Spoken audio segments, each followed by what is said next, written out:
বিসমিল্লাহির রহমানির রহিম। প্রিয় সহকর্মীবৃন্দ, আসসালামু আলাইকুম।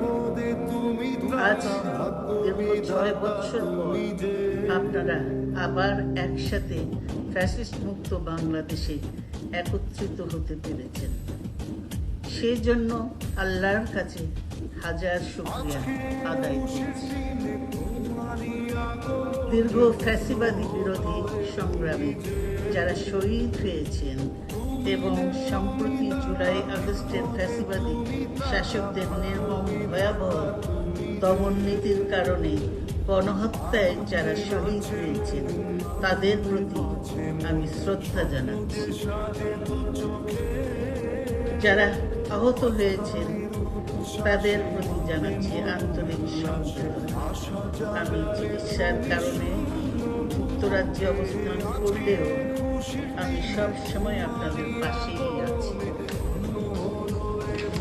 দীর্ঘ 15 বছর গণতন্ত্রের জন্য, আমার মুক্তির জন্য আপনারা যে নিরন্তর সংগ্রাম করেছেন এবং আমাদের অসংখ্য সহকর্মী প্রাণ দিয়েছেন, জুলুম নির্যাতনের শিকার হয়েছেন এবং প্রায় 1.25 লক্ষ মিথ্যা মামলায় জর্জরিত হয়েছে, এখন আদালতের বারান্দায় ন্যায় বিচারের জন্য ঘুরে বেড়াচ্ছে।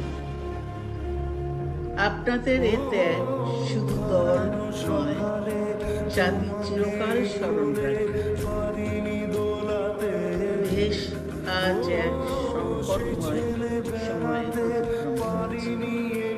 আপনাদের এবং ছাত্রদের সমন্বিত আন্দোলনের ফলে ফ্যাসিস্ট শাসকেরা বিদায় নিয়েছে। একটা অন্তর্বর্তীকালীন সরকার গঠিত হয়েছে।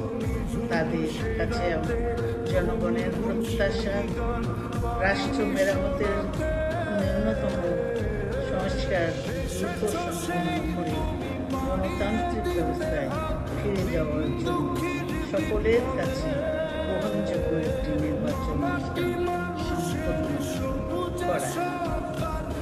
আমার অবর্তমানে দলের ভারপ্রাপ্ত চেয়ারম্যান, সিনিয়র নেতৃবৃন্দ এবং আপনাদের সকলকে সাথে সঙ্গে নিয়ে নিরন্তর কাজ করে দলকে সুসংহত করেছে।